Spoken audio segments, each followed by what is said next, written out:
Diqqat! Jahon chempionatida haqiqiy dahshatli to'qnashuv yaqinlashmoqda. Kongo bilan 1-1 o'ynab, ochko yo'qotgan Portugaliya endi jiddiy xavf ostida. Xo'sh, turnir debyutanti bo'lgan O'zbekiston milliy terma jamoasi Krishtianu Ronaldu va uning yulduzli Portugaliyasiga qiyinchilik tugdira oladimi? Biz Yevropa gigantini shokda qoldira olamizmi? Hozir barchasini tahlil qilamiz. Videoni o'tkazib yubormay oxirigacha ko'ring.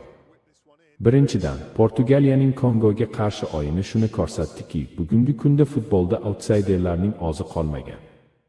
Ronaldu boshchiligidagi jamoa himoyada juda ko'p xatolarga yo'l qo'ymoqda va tezkor qarshi hujumlarga qarshi ojiz qolyapti. Bizning yigitlar esa aynan mana shunday vaziyatlardan unumli foydalanishni juda yaxshi bilishadi. Bizda har qanday himoyani parchalab tashlaydigan a'lo darajadagi ijrochilar va dahshatli hujum chizigi bor. Ikkinchidan, Kolumbiya terma jamoasi bosh murabbiyi Nestor Lorenzo ham o'z intervyusida O'zbekiston haqida gapirib, bizning jamoaga munosib baho berish kerakligini, ajoyib murabbiylar shtabi va kuchli futbolchilarga ega ekanligimizni alohida ta'kidlagan edi. Demak, nafaqat Portugaliya, balki guruhdagi barcha jamoalar O'zbekistondan jiddiy hayiqmoqda. Agar yigitlarimiz maydonda bor kuchlari bilan o'ynab, tartibli himoya va tezkor hujum namoyish etishsa, Portugaliyaga nafaqat qiyinchilik tugdirishimiz, balki ularni mag'lub etishimiz ham mutlaqo real haqiqatdir. Do'stlar, vaziyat juda jiddiy.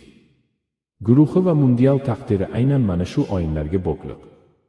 Xo'sh, sizningcha O'zbekiston milliy terma jamoasi Portugaliyani to'xtata oladimi? Ronaldu bizning himoyachilarimiz qarshisida ojiz qoladimi? O'yin hisobi qanday bo'ladi deb o'ylaysiz? O'z taxminlaringizni hoziroq kommentariyada yozib qoldiring.